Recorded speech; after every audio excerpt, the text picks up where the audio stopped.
Welcome to BB9 news బులెటిన్లో ముందుగా headlines చూద్దాం. తప్పుడు కేసు పెట్టి వంశీని అన్యాయంగా అరెస్ట్ చేశారన్న వైసీపీ అధినేత జగన్. కక్ష సాధింపు చర్యకు అద్దం పట్టేలా వంశీ అరెస్ట్ అన్న జగన్.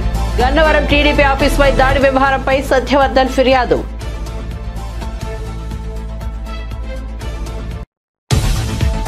హైదరాబాద్ లో షీల్డ్ 2025 ను ప్రారంభించిన రేవంత్ రెడ్డి. తెలంగాణను సైబర్ సేఫ్ స్టేట్ గా మార్చాలని సీఎం పిలుపు.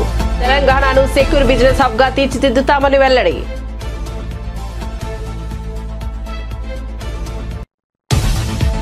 బయ్యారంలో రాష్ట్ర ప్రభుత్వమే ఉక్కు ఫ్యాక్టరీ పెట్టవచ్చు కదా అన్న రేవంత్ రెడ్డికి ఈటెల రాజేందర్ సూచన. ప్రజలకు ఉపాధి కల్పించాలని ఆలోచన ఉంటే పరిశ్రమ పెట్టాలని సూచన. రాష్ట్రంలో బీసీల జనాభా ఎందుకు తగ్గిందో రేవంత్ రెడ్డి చెప్పాలని నిలదీత.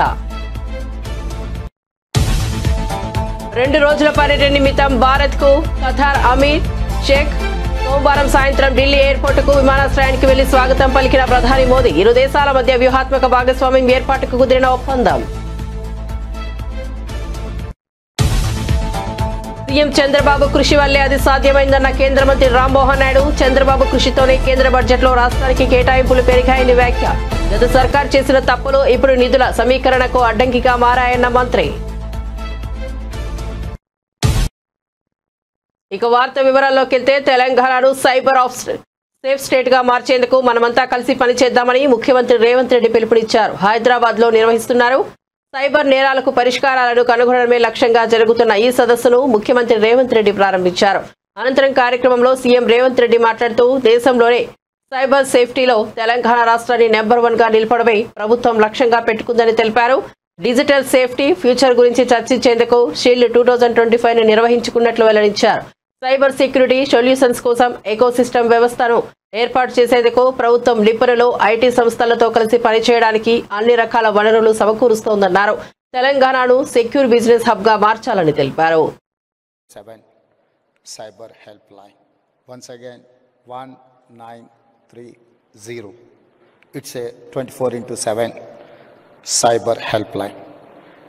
Telangana is one of few states with a fully operational cyber security bureau and a dedicated cybercrime helpline to protect citizens.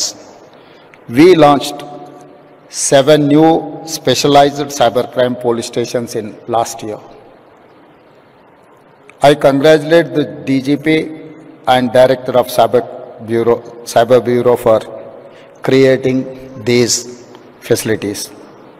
I congratulate DG CSB team for organizing this event, which will enable collaboration between police, academia and experts.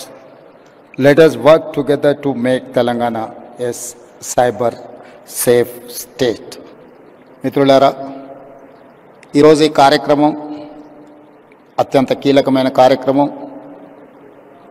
ప్రపంచంలో నేరాల రూపు విధానం చాలా వేగంగా మారుతుంది. ఈ వేగంగా మారే విధానంలో మన యొక్క పరిపాలన విధానాలను మార్చుకొని సమాజంలో వస్తున్న సవాళ్ళను ఎదుర్కోవడానికి అవసరమైన అన్ని ప్రణాళికలు మనం సిద్ధం చేసుకోవాలి. ఒకప్పుడు దేశంలో కానీ ప్రపంచంలో కానీ తీవ్రమైన నేరాలు, మర్డర్, రేప్ని మనం అత్యంత తీవ్రమైన నేరంగా చూసేది.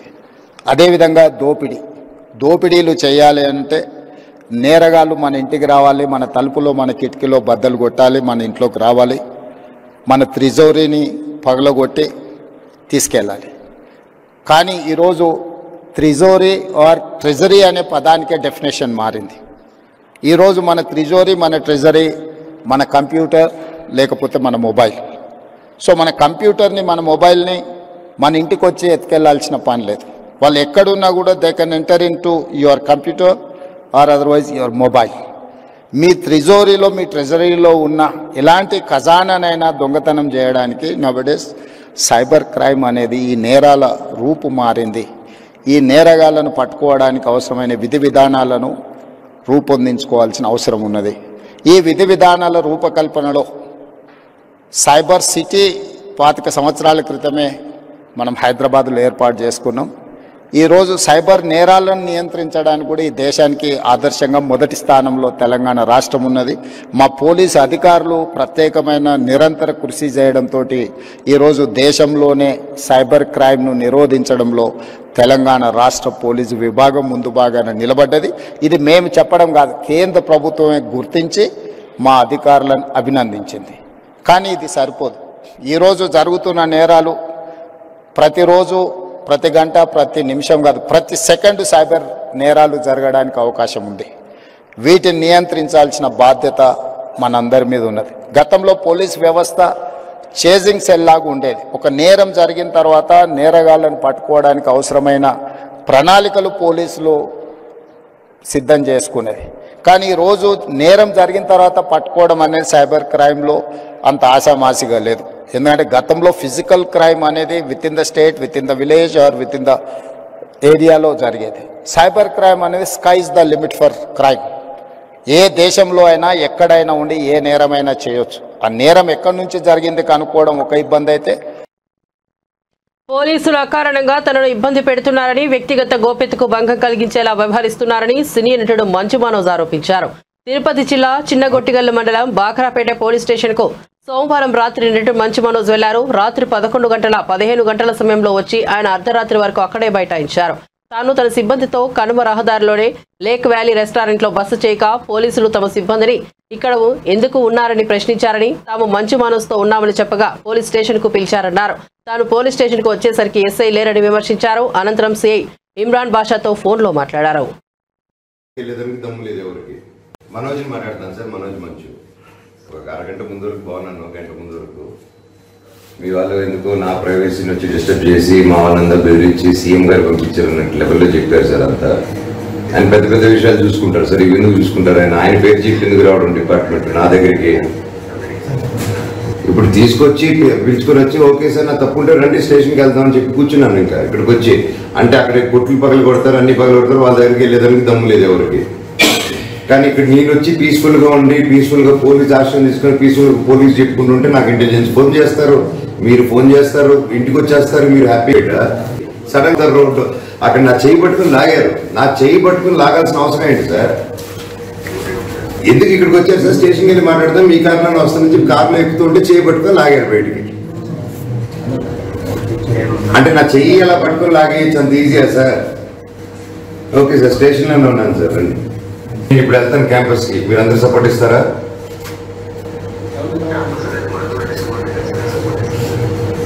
Okay sir. పోలీస్ కాకి జ్యూరిస్డిక్షన్లోనే ఉంది కదా, మీరు ఎస్ఎల్సీ అని మాట్లాడుకుంటారు కదా sir. Privacy with all due respect అండి, నేను మర్యాదతోనే చెప్పాను. ఏడకెళ్ళండి మీరంటే ఎవరింటికి వెళ్ళాలని అంటున్నా నేను సార్. హ్యాపీగా బ్రదర్ లాగా వస్తాను సార్. అది 2 రోజుల పర్యటనలో భాగంగా Qatar Amir Sheikh Tamim bin Hamad Al Thani Rashtrapati Bhavan లో సాంప్రదాయ స్వాగతం పలికారు. రాష్ట్రపతి ద్రౌపది ముర్ము కేంద్ర మంత్రులను పరిచయం చేసి ఆపై అమీర్ తో సమావేశమయ్యారు. అనంతరం హైదరాబాద్ హౌస్ లో ప్రధాని మోదీతో ఆయన భేటీ కానున్నారు. ఇరువురు ద్వైపాక్షిక చర్చలు జరపనున్నట్లు విదేశాంగ శాఖ తెలిపింది. ఈ పర్యటనలో భాగస్వామ్యం మరింత బలపడుతుందని భావిస్తున్నారు.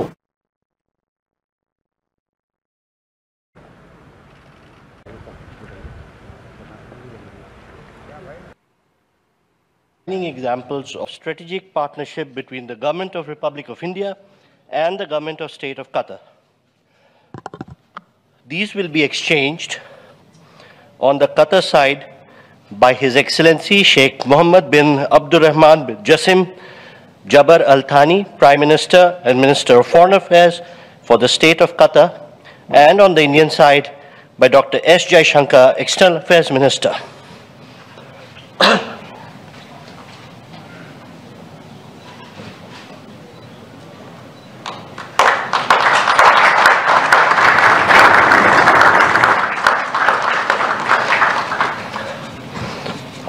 Thank you, Ministers.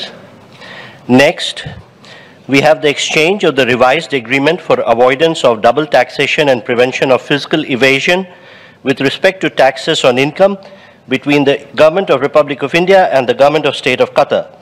These will be exchanged again on the Qatari side by His Excellency Sheikh Mohammed bin Abdurrahman bin Jassim bin Jabar Al Thani, Prime Minister and Minister of Foreign Affairs for the State of Qatar, and on the Indian side by Srimati Nirmala Sitharaman, Minister of Finance.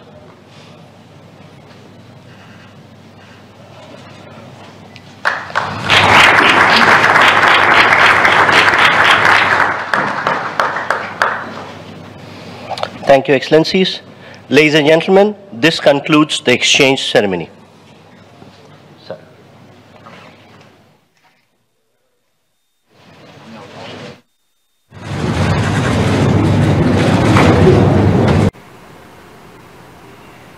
Ceremony where we shall witness some shining examples of India-Qatar bilateral cooperation. These are బయ్యారంలో రాష్ట్ర ప్రభుత్వమే ఉక్కు ఫ్యాక్టరీని ఏర్పాటు చేయవచ్చు కదా అని BJP నేత Malkajgiri MP Etela Rajender ప్రశ్నించారు. ప్రజలకు ఉపాధి కల్పించే ఆలోచనే ఉంటే రాష్ట్ర ప్రభుత్వమే అక్కడ పరిశ్రమలు నెలకొల్పి ఉద్యోగాలు ఇవ్వవచ్చని సూచించారు. హైదరాబాద్ లో ఆయన మీడియాతో మాట్లాడుతూ కేంద్ర బడ్జెట్ లో తెలంగాణకు భారీగానే నిధులు కేటాయించామని వెల్లడించారు. రామగుండం ఎరువుల ఫ్యాక్టరీకి కేంద్ర ప్రభుత్వం 6,300 కోట్లు మంజూరు చేసిందని ఆయన అన్నారు. కాజీపేటలో కోచ్ రైల్వే ఫ్యాక్టరీని ఏర్పాటు చేస్తుందని తెలిపారు. మేక్ ఇన్ ఇండియాకు ప్రాధాన్యత ఇస్తున్నట్లు చెప్పారు. సూక్ష్మ చిన్న తరహా పరిశ్రమలకు వేలాది కోట్ల రూపాయల రుణాలను మంజూరు చేస్తున్నట్లు ఆయన పేర్కొన్నారు. కేంద్రం ఇంత చేస్తుంటే బయ్యారంలో ప్రజలకు ఉపాధి కల్పించేందుకు రాష్ట్ర ప్రభుత్వమే చొరవ తీసుకోవచ్చు కదా అని ఆయన పేర్కొన్నారు. అసెంబ్లీలో భారతీయ జనతా పార్టీ శాసనసభ్యులు ఉన్నారు. రేపు శాసన మండలిలో కూడా భారతీయ జనతా పార్టీ ఎమ్మెల్సీలు కనుక ఉంటే ఇవాళ ఈ ప్రభుత్వం మీద సిపిఎస్ విధానం రద్దు కోసం కావచ్చు, 317 జీవోలు జరిగిన అక్రమాలు కావచ్చు, ఇవాళ డిఏలు ఇచ్చే పోరాటాలు కావచ్చు. ఒక్క మాటలో చెప్పాలంటే కేజీబీవీలలో ఉన్నటువంటి స్కూళ్ళల్లో పనిచేసే టీచర్లు ఎన్ని బాధలు ఉన్నాయో మాకు ఇస్తే దుఃఖం వస్తుంది. మోడల్ స్కూల్ అన్నిటికంటే టాప్ స్కూల్స్ అని చెప్పి జాయిన్ అయితే ఇవాళ మోడల్ స్కూల్స్లో పనిచేసే టీచర్లు ఇవాళ ఎందుకు వచ్చిన వీళ్ళకు ప్రభుత్వ స్కూళ్ళలో పోయినా బాగుండని చెప్పి వాళ్ళు భావిస్తారు. ఇవన్నిటి మీద రేపు మాట్లాడగలిగేది కొట్లాడగలిగేది భారతీయ జనతా పార్టీ మాత్రమే. ఇవాళ టీఆర్ఎస్ అయితే ఇక్కడ పోటీ చేస్తలేదు. కాంగ్రెస్ వాళ్ళు ఏమనుకుంటున్నారంటే నంబర్ 3 విశ్లేషణ చేయండి. Make in India, made in India number 1, స్టార్టప్ల కోసం డబ్బులు కేటాయించడం నంబర్ 2, నంబర్ 3 కొత్తగా రీసెర్చ్ చేసుకునే వాళ్ళకి ఎవరైనా ఉంటే సపోర్ట్ చేసే స్కీమ్ 3, అలా ఉన్న స్మాల్ స్కేల్ మీడియం స్కేల్ ఇండస్ట్రీస్కి అండర్ ఫైనాన్స్తో నడిస్తే శక్తివంతంగా లోన్స్ ఇచ్చి ఇంట్రెస్ట్ సబ్సిడీస్ ఇచ్చి చేస్తున్నది నంబర్ 3. అవి కాదని ఇంకా ఏం చేసింది గవర్నమెంట్ ఇండియా? రామగుండానికి 6,300 కోట్ల రూపాయలు ఇచ్చి ఇవాళ ఎరువుల కర్మాగారాన్ని మళ్ళీ ఇచ్చింది.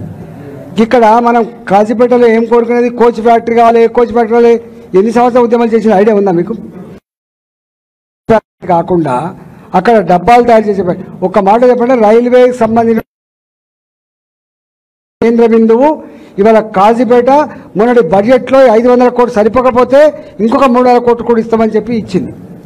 ఇవాళ కొత్తగా ఏమంటున్నా అంటే 1,50,000 కోట్ల రూపాయలు కేంద్ర ప్రభుత్వం మీ రాష్ట్రాలలో ఏమైనా హామీలు అమలు కాకపోతే మీ దగ్గర ఏమైనా ఉత్పత్తులు పెంచుకోవాలనుకుంటే ఇండస్ట్రీస్ పెట్టుకోవాలనుకుంటే రూపాయి ఇంట్రెస్ట్ లేకుండా 0 రేట్ ఆఫ్ ఇంట్రెస్ట్లో 1,50,000 కోట్ల రూపాయలు కేంద్ర ప్రభుత్వం రాష్ట్రాల కోసం పెట్టింది. వీళ్ళకి దమ్ముంటే ఆ బయ్యారంలో అది అనాలిసిస్ చేసుకొని వయబిలిటీ అయితే తీసుకోమని చెప్పు. నేను ఇంకొక మాట కూడా ఉంటున్నా, ఇవాళ ఎవరి ఆధ్వర్యంలో ఐడిపిఎల్ మూతపడ్డది, ఎవరి ఆధ్వర్యంలో హెచ్ఎండి మూతపడ్డది, ఎవరి ఆధ్వర్యంలో అల్యూమినియం కంపెనీ మూతపడ్డది, ఎవరి మూతపడ్డే వాళ్ళ ఆలయంలో. ఇవాళ నేను అంటున్నా, నేను మొన్న పార్లమెంట్ కమిటీలో నేను సభ్యుడు ఉన్నా. కెమికల్స్ అండ్ ఫెర్టిలైజర్స్ ఫార్మాసిటికల్ దాంట్లో నేను ఉంటే 30 మంది పట్టుకొచ్చి మొత్తం తిప్పి ఈ ఐడిపిఎల్ ఫ్యాక్టరీ ఒకనాడు ఇంత గొప్పగా ఉండే, ఇప్పుడు జనౌషధి ప్రోగ్రాం విజయవాడ. గుంటూరులో నిర్వహించిన మీడియా సమావేశంలో కేంద్ర మంత్రి కింజరపు రామ్మోహన్ నాయుడు కీలక వ్యాఖ్యలు చేశారు. సీఎం చంద్రబాబు కృషితోనే కేంద్ర బడ్జెట్లో రాష్ట్రానికి కేటాయింపులు పెరిగాయని తెలిపారు. గత ప్రభుత్వం చేసిన తప్పులతో జల్ జీవన్ మిషన్లోనూ 15,000 కోట్ల నష్టం వచ్చిందన్నారు. కానీ చంద్రబాబు విజ్ఞప్తి మేరకు ఆ స్కీమ్ను కేంద్రం మరో ఏడాది పొడిగించిందని చెప్పారు. గత సర్కార్ చేసిన తప్పులు ఇప్పుడు నిధుల సమీకరణకు అడ్డంకిగా మారాయని అన్నారు. అయితే చంద్రబాబు కృషితో ఎన్నడూ లేని విధంగా గత 7 నెలల్లో ఏపీకి కేంద్రం సహకారం అందించిందని పేర్కొన్నారు. ఆంధ్రప్రదేశ్లో డబుల్ ఇంజిన్ ప్రభుత్వం నడుస్తోందని కేంద్ర మంత్రి రామ్మోహన్ నాయుడు అన్నారు. ఆలోచనతో వికసిత్ భారత్ 2047 అంటే 100 సంవత్సరాలు మన భారతదేశానికి స్వాతంత్రం వచ్చినటువంటి సందర్భంగా భారతదేశం ఒక డెవలప్డ్ నేషన్ గా తయారు చేయాలి, ఆ ఆశయంతో ప్రతి ఒక్కరూ కూడా ముందుకు నడవాలి అని ఏదైతే ఒక అంశం ఉందో ఆ అంశానికి బలాన్ని ఇచ్చే విధంగా పునాదులు వేసే విధంగా ఈ యొక్క బడ్జెట్ ప్రవేశపెట్టారని కూడా తెలియజేసుకుంటున్నాను.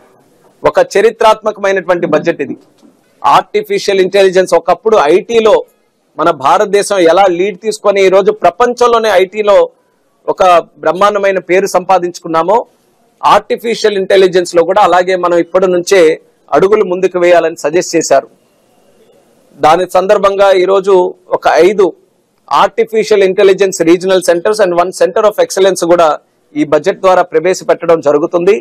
అది కూడా మన ఆంధ్రప్రదేశ్ రాష్ట్రంలో ఒకటి ఎస్టాబ్లిష్ చేయాలని మన రాష్ట్రం తరపున కూడా దానికి కృషి కూడా మనం చేస్తున్నాం. గత 7 నెలలుగా కేంద్ర ప్రభుత్వం నుంచి ఆంధ్రప్రదేశ్ రాష్ట్రానికి వచ్చినటువంటి సహకారం నా భూతో నా భవిష్యత్ అన్న విధంగా ఎన్నడూ జరగనటువంటి విధంగా ఆంధ్రప్రదేశ్ రాష్ట్రానికి మన విభజన చట్టంలో ఉన్నటువంటి హామీలను ఒక పక్కన నెరవేరుస్తూ అదనంగా ఒక ప్రత్యేకమైనటువంటి దృష్టి మన ఆంధ్రప్రదేశ్ మీద పెడుతూ ఎన్నో బడ్జెట్లో ఎన్నో నిధులు కూడా కేటాయింపులు జరిగాయని మరొకసారి ప్రస్తావిస్తున్నాను. బడ్జెట్ ద్వారా రెగ్యులర్ స్కీమ్స్ ద్వారా జరగాల్సినటువంటి కేటాయింపులు అన్ని కూడా జరుగుతాయి. రాష్ట్రాలకి ఇన్ఫ్రాస్ట్రక్చర్ ఫండ్ ఏదైతే రాష్ట్రానికి ఇవ్వడం జరుగుతుందో కేంద్రం నుంచి అది కూడా గతంలో చంద్రబాబు నాయుడు గారి కేంద్ర ప్రభుత్వానికి రిక్వెస్ట్ చేస్తే ఈసారి దాని తాలూకా లిమిట్ కూడా రాష్ట్రానికి ఇన్ఫ్రాస్ట్రక్చర్ ఫండ్ ఏదైతే కేంద్రం నుంచి వస్తుందో ఆ లిమిట్ కూడా పెంచడం జరిగింది. జగన్మోహన్ రెడ్డి తాలూకా నిర్ణయాలు కానీ వాళ్ళ ప్రభుత్వం చేసినటువంటి తప్పులు కానీ ఈరోజు కొన్ని సందర్భాల్లో నిధులు తీసుకొని రావాలంటే అడ్డంకులుగా మారాయి. సో అలాంటివన్నీ కూడా ఛాలెంజెస్ ని మళ్ళీ దాటుకొని మళ్ళీ సాధించుకోవాలనంటే అది చంద్రబాబు నాయుడు గారి తాలూకా విజన్ వల్ల ఆయన పట్టుదల వల్ల. వైసీపీ నేత గన్నవరం మాజీ ఎమ్మెల్యే వల్లభనేని వంశీపై కూటమి ప్రభుత్వం కక్ష సాధింపు చర్యలకు పాల్పడుతోందని ఏపీ మాజీ ముఖ్యమంత్రి వైఎస్ జగన్ ఆరోపించారు. తప్పుడు కేసులు పెట్టి వంశీని అన్యాయంగా అరెస్టు చేశారని ఆగ్రహం వ్యక్తం చేశారు. విజయవాడలో సబ్ జైల్లో వల్లభనేని వంశీతో ములాఖత్ అనంతరం ఆయన మీడియాతో మాట్లాడారు. వంశీని అరెస్టు చేసిన తీరు రాష్ట్రంలో క్షీణించిన శాంతి భద్రతలకు నిదర్శనమని చెప్పారు. నాడు గన్నవరంలోని టీడీపీ కార్యాలయంపై దాడి జరగగా అందులో కంప్యూటర్ ఆపరేటర్గా పనిచేస్తున్న సత్యవర్ధన్ పోలీసులకు ఫిర్యాదు చేశారని జగన్ గుర్తు చేశారు. రాష్ట్రంలో దిగజారిపోయిన లా అండ్ ఆర్డర్ ను వంశీ అరెస్టు అద్దం పడుతుంది. ఎందుకనంటే వంశీను అరెస్ట్ చేసిన తీరు ఒకసారి గమనించినట్టయితే అతి దారుణమైన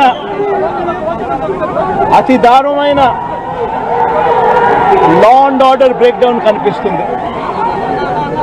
ఒకసారి గమనించినట్టయితే ఈ కేసులో గన్నవరం పార్టీ కార్యాలయంపై దాడి జరిగింది అని చెప్పి ఫిర్యాదు చేసిన సత్యవర్ధన్ అనే ఈ వ్యక్తి గన్నవరం తెలుగుదేశం పార్టీ ఆఫీసులో కంప్యూటర్ ఆపరేటర్గా పనిచేస్తా ఉన్న సత్యవర్ధన్ అనే ఈ వ్యక్తి ఫిర్యాదు చేసిన ఇదే వ్యక్తి సాక్షాత్తు తానే జడ్జి గారి సమక్షంలో తానే జడ్జి గారు ఇచ్చిన సమన్లకు పోలీసుల ఆధ్వర్యంలో ఆ సమన్లో అందుకొని జడ్జి గారి దగ్గరికి వచ్చి జడ్జి గారితో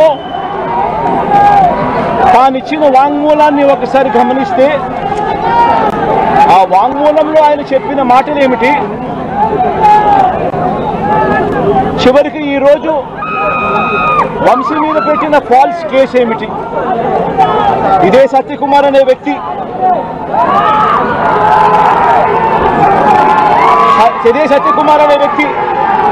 జడ్జి గారి సమక్షంలో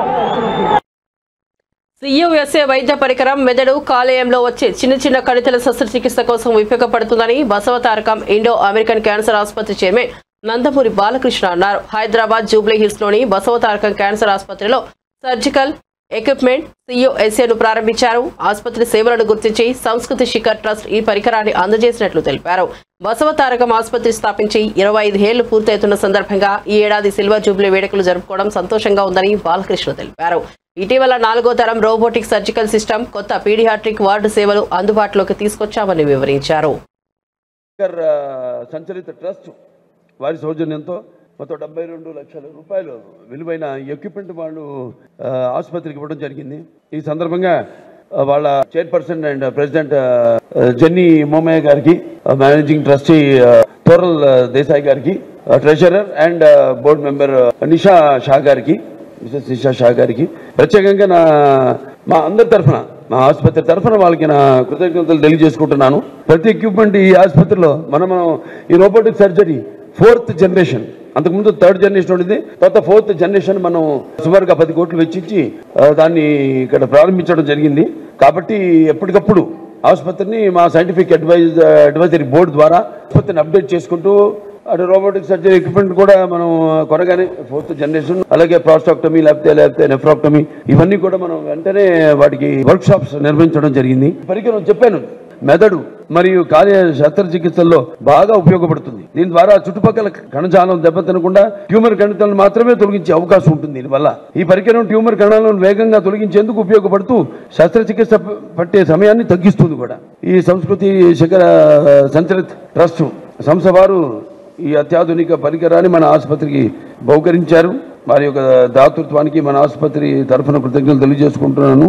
వారు బహుకరించిన ఈ పరికరం 420 దొంగ హామీలు ఇచ్చి నంగనాచి మాటలు చెప్పి రేవంత్ రెడ్డి ముఖ్యమంత్రి అయిందని, తెలంగాణ ప్రజలను విజయవంతంగా మోసం చేస్తున్న రేవంత్ రెడ్డి బుద్ధి చెప్పే పని కల్వకుర్తి నుంచే మొదలు కావాలని బీఆర్ఎస్ వర్కింగ్ ప్రెసిడెంట్ కేటీఆర్ పిలుపునిచ్చారు. కల్వకుర్తి నియోజకవర్గంలోని అమనగల్లో జరిగిన రైతు మహాధర్నాలో కేటీఆర్ పాల్గొని మాట్లాడారు. రియల్ ఎస్టేట్ గురించి తప్ప స్టేట్ గురించి రేవంత్ రెడ్డికి ఎలాంటి పట్టింపు లేదని, ఎన్నికల తర్వాత కల్వకుర్తి ప్రాంతంలో దాదాపు 1000 ఎకరాల భూమిని రేవంత్ కుటుంబ సభ్యులు సంపాదించారని, ఆ భూముల రేట్లు పెంచుకోవడానికే ముఖ్యమంత్రి పనిచేస్తున్నారని కేటీఆర్ ఆరోపించారు. 420 హామీలు ఇచ్చి దొంగ మాటలు చెప్పి నంగనాచి మాటలు చెప్పి గెలిచిండో ఒకటంటే ఒక్క పని సొంత నియోజకవర్గంలో చేయలేదు. మరి సొంత తాలూకా ఎక్కడనైతే పుట్టి పెరిగిండో, ఏ కల్వకుర్తి తాలూకాలనైతే పిల్లని చేసుకున్నాడో అత్తగారి ఇల్లు కూడా ఇక్కడనేనట. మరి కనీసం అత్తగారి ఊళ్ళకి ఏమైనా చేసిండా, సొంత ఊరికి ఏమైనా చేసిండా అని చెప్పి అనుమానంతో ఇక్కడికి వచ్చినా మీరు నాకు సమాధానం చెప్పాలి. నేను ప్రశ్న అడుగుతా, దయచేసి సమాధానం చెప్పాలి. రేవంత్ రెడ్డి గారు పిసిసి అధ్యక్షుడిగా ఉన్నప్పుడు ఎన్నికలకు ముందు ఒక మాట చెప్పిండు, మీరు 2 లక్షల రుణమాఫీ తీసుకోండి, నేను వస్తున్నా 2 లక్షల లోన్ తెచ్చుకోండి. కేసీఆర్ 1 లక్ష రూపాయలు రుణమాఫీ చేసిండు. అట్లయినోళ్ళు రైతులు కూడా అర్జెంటుగా బ్యాంకు కురుకుండ్రి, నేను వస్తున్నా, రాగానే ఎంబడే డిసెంబర్ 9 నాడు సంతకం పెడతా, 2 లక్షల రుణం మాఫీ చేస్తా అని చెప్పిండు. ఇక్కడ ఒక్కసారి రుణమాఫీ అయిన వాళ్ళందరూ శైలి అవటాల. అరే కొంతమంది కన్నా అయిందే, కాలేదా? కానోళ్ళందరూ శైలి అవటాల గట్టిగా, కాలేదా? 2 లక్షల రుణం అయిందా కాలేదా? కాకపోతే గట్టిగా చెప్పాలి, కాలేదా? రాలేదా? రైతు బంధు వచ్చిందా? టకీ వడ్డాయా పైసలు? గట్టిగా చెప్పండి, వినబడతలేదు. రాలేదా? తులం బంగారం వచ్చిందా? సినిమా రంగంలోని తెలుగు అమ్మాయిలపై తాను చేసిన వ్యాఖ్యలను వెనక్కు తీసుకుంటున్నట్లు ప్రముఖ నిర్మాత SKN తెలిపారు. ఇటీవల ఓ సినిమా వేడుకల్లో తెలుగు అమ్మాయిల గురించి తాను సరదాగా చేసిన వ్యాఖ్యలను కొందరు తప్పుగా ప్రచారం చేస్తున్నారని ఆవేదన వ్యక్తం చేశారు. తన సినిమాల్లో తెలుగు అమ్మాయిలకే ప్రాధాన్యత ఉంటుందని పేర్కొన్నారు. రాబోయే రోజుల్లో సినీ పరిశ్రమలోని 24 క్రాఫ్ట్స్ లో సుమారు 25 మంది తెలుగు అమ్మాయిలను తీసుకున్నట్లు SKN ప్రకటించారు. Return of dragon cinema pre release వేడుకల్లో తన వ్యాఖ్యలను తప్పుగా అర్థం చేసుకోవద్దని విజ్ఞప్తి చేశారు. ఈ మేరకు ఆయన ఓ వీడియోను విడుదల చేశారు. తెలుగు అమ్మాయిలతో ఇబ్బందులు ఉంటున్నాయన్న ఎస్కేఎన్ అనే విధంగా ఇదవుతుంది. ఈ మధ్యకాలంలో తెలుగు అమ్మాయిలు ఎక్కువగా ఇండస్ట్రీకి పరిచయం చేసిన అతి కొద్దిమంది నిర్మాతలు నేను ఒకరిని. రేష్మ, ఆనంది, మానస, ప్రియాంక జావల్కర్, వైష్ణవి చైతన్య,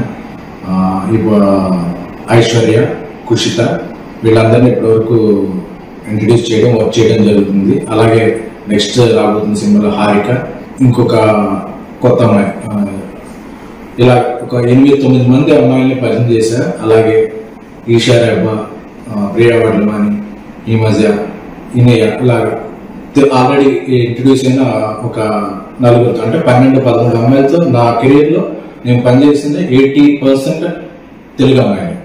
సో నేను టార్గెట్ పెట్టుకున్నా, నేను తెలుగు జర్నలిస్ట్గా నా కెరీర్ స్టార్ట్ చేశాను కాబట్టి నేను అనుకున్న టార్గెట్ ఏంటంటే ఒక 25 మంది అమ్మాయిలు, వాళ్ళు వేరే ఫీల్డ్, హీరోయిన్గా, రైటర్గా, ఆర్ట్ డైరెక్టర్గా, ఎగ్జిక్యూటివ్ ప్రొడ్యూసర్గా, డైరెక్టర్గా కూడా నాకు తెలిసిన సర్కిల్ నుంచి 25 మంది తెలుగు అమ్మాయిని నా పరంగా ప్రోత్సహించాలి, ఎంకరేజ్ చేయాలని. అంటే మనం పరిచయం చేసిన వాళ్ళందరూ టాప్కి వెళ్ళిపోరు, అందరూ బాటం వెళ్ళిపోరు. బట్ అవకాశం, మొదటి అవకాశం ఇవ్వడం అనేది ఒక ఇంపార్టెంట్. సో ఇప్పుడు నా నెక్స్ట్ 3 సినిమాలు తెలుగు అమ్మాయిలే. అందులో ఆర్ట్ డైరెక్టర్ తెలుగు అమ్మాయి, ఎగ్జిక్యూటివ్ ప్రొడ్యూసర్ తెలుగు అమ్మాయి, రైటర్ కూడా తెలుగు అమ్మాయి.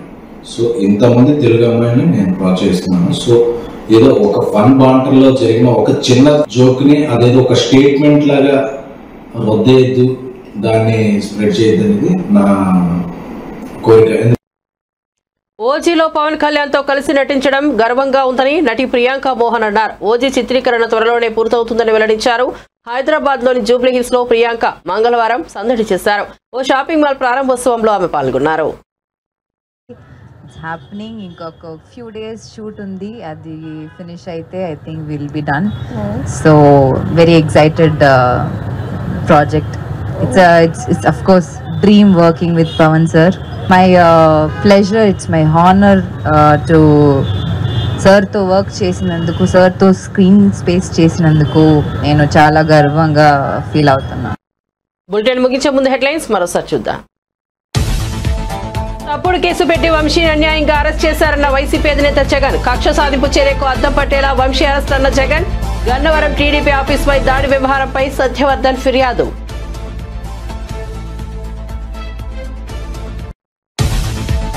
హైదరాబాద్ లో షీల్డ్ 2025 ను ప్రారంభించిన రేవంత్ రెడ్డి. తెలంగాణను సైబర్ సేఫ్ స్టేట్ గా మార్చాలని సీఎం పిలుపు. తెలంగాణను సెక్యూర్ బిజినెస్ హబ్ గా తీర్చిదిద్దుతామని వెల్లడి.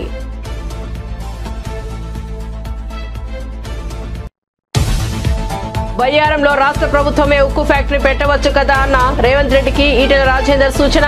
ప్రజలకు ఉపాధి కల్పించాలని ఆలోచన ఉంటే పరిశ్రమ పెట్టాలని సూచన. రాష్ట్రంలో బీసీల జనాభా ఎందుకు తగ్గిందో రేవంత్ రెడ్డి చెప్పాలని నిలదీత.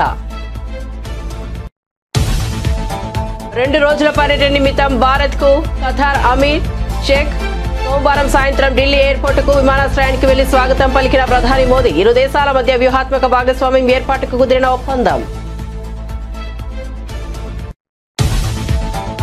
సీఎం చంద్రబాబు కృషి వల్లే అది సాధ్యమైందన్న కేంద్ర మంత్రి రామ్మోహన్ నాయుడు. చంద్రబాబు కృషితోనే కేంద్ర బడ్జెట్ లో రాష్ట్రానికి కేటాయింపులు పెరిగాయని వ్యాఖ్య. గత సర్కార్ చేసిన తప్పులు ఇప్పుడు నిధుల సమీకరణకు అడ్డంకిగా మారాయన్న మంత్రి. ఇవి బులెటిన్ విశేషాలు. చూస్తూనే ఉండండి BV9 న్యూస్.